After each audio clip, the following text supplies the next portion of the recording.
عدالتوں سے ضمانتیں لے کے لوگ بری ہو جاتے تھے. ہمارے قانونی سسٹم میں کیا سقم ہے، کیا ہمارے ہاں معاملات ہیں، ان کو بھی یہ جو سینٹ ہے نا، دیکھیے یہی جو ہے وہ مقننہ ہے. یہی ہم آپ سے کہنے جا رہے ہیں کہ یہ جو عدالتیں ہیں کہ جس میں جو ہے سائل جو ہے وہ برسوں ذلیل و خوار ہوتا رہتا ہے، ملک کے دیگر معاملات ہیں، ہر چیز کا انحصار جو ہے نا ہماری پارلیمنٹ اور ہماری مقننہ یا سینٹ جس کو کہتے ہیں اس پر ہے، کیونکہ وہ قانون جو ہے وہ بنائے جاتے ہیں.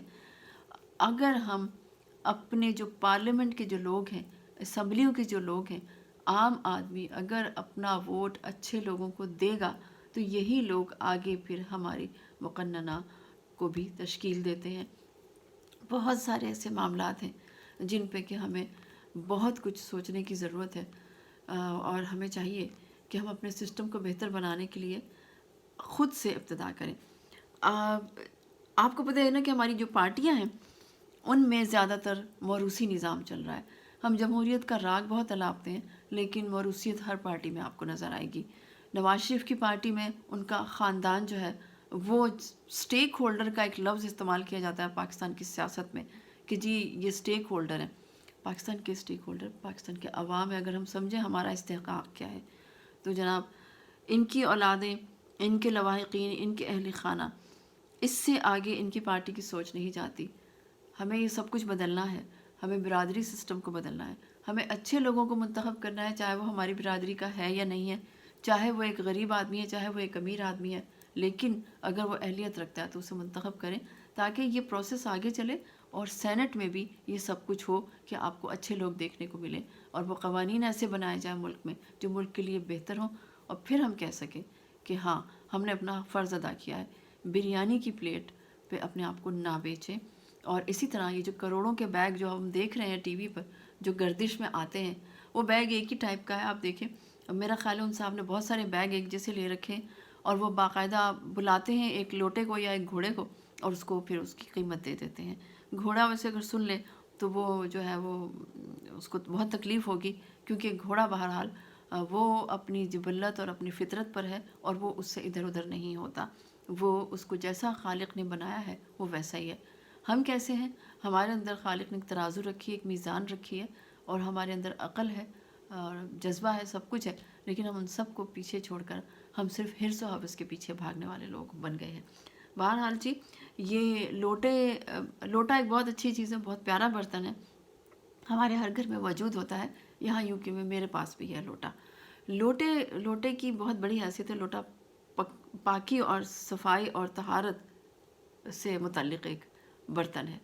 اس کو ان سیاست دانوں سے تشبیہ دینا میرا خیال ہے اب ہمیں چھوڑ دینا چاہیے. یہ جو ہے یہ شیطان کے پیروکار ہیں جو ایسا سب کچھ کرتے ہیں.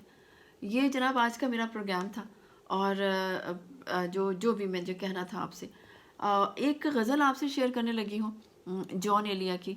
وہ کہتے ہیں کہ مجھے ایسا لگتا ہے کہ جس سے شاید یہ ہمارے سیاستدانوں کے لیے کہی گئی ہے یہ غزل.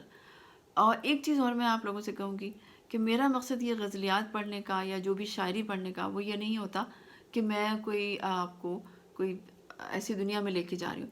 میں آپ کو اردو کی خوبصورتی بتانا چاہتی ہوں.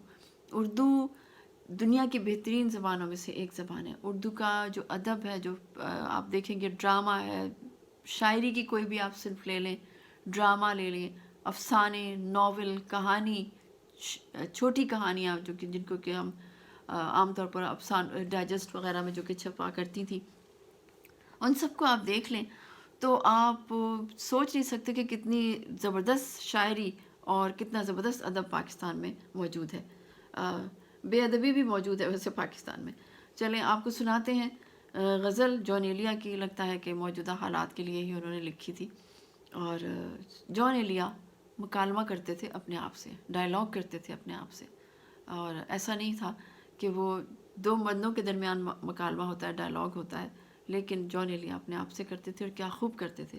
جان ایلیا کہتے ہیں، شاید مجھے کسی سے محبت نہیں ہوئی، شاید مجھے کسی سے محبت نہیں ہوئی، لیکن یقین سب کو دلاتا رہا ہوں میں. ایک حسن بے مثال کی تمثیل کے لیے، ایک حسن بے مثال کی تمثیل کے لیے، پرچھائیوں پہ رنگ گراتا رہا ہوں میں، اپنا مثالیہ مجھے اب تک نہ مل سکا، اپنا مثالیہ مجھے اب تک نہ مل سکا، ذروں کو آفتاب بناتا رہا ہوں میں۔ اور بہت خوبصورت شعر ہے، لگتا ہے ہمارے آج کل کے سیاست دانوں پہ۔ کیا مل گیا ضمیر ہنر بیچ کر مجھے، کیا مل گیا ضمیر ہنر بیچ کر مجھے، اتنا کہ صرف کام چلاتا رہا ہوں میں۔ کل دوپہر عجیب سی ایک بے دلی رہی، کل دوپہر عجیب سی ایک بے دلی رہی، بس تیلیاں جلا کے بجھاتا رہا ہوں میں۔ اپنا بہت سارا خیال رکھیے گا، اور اپنے اس چینل کا بھی۔ اللہ تعالیٰ آپ لوگوں کو آسانیاں عطا کرے، آسانیاں تقسیم کرنے کا شرف عطا کرے۔ انشاءاللہ زندگی رہی آپ سے اگلی ملاقات ہوگی، اور اب مجھے اجازت دیجیے، طاہرہ آپ سے اجازت چاہتی ہے۔ اللہ حافظ۔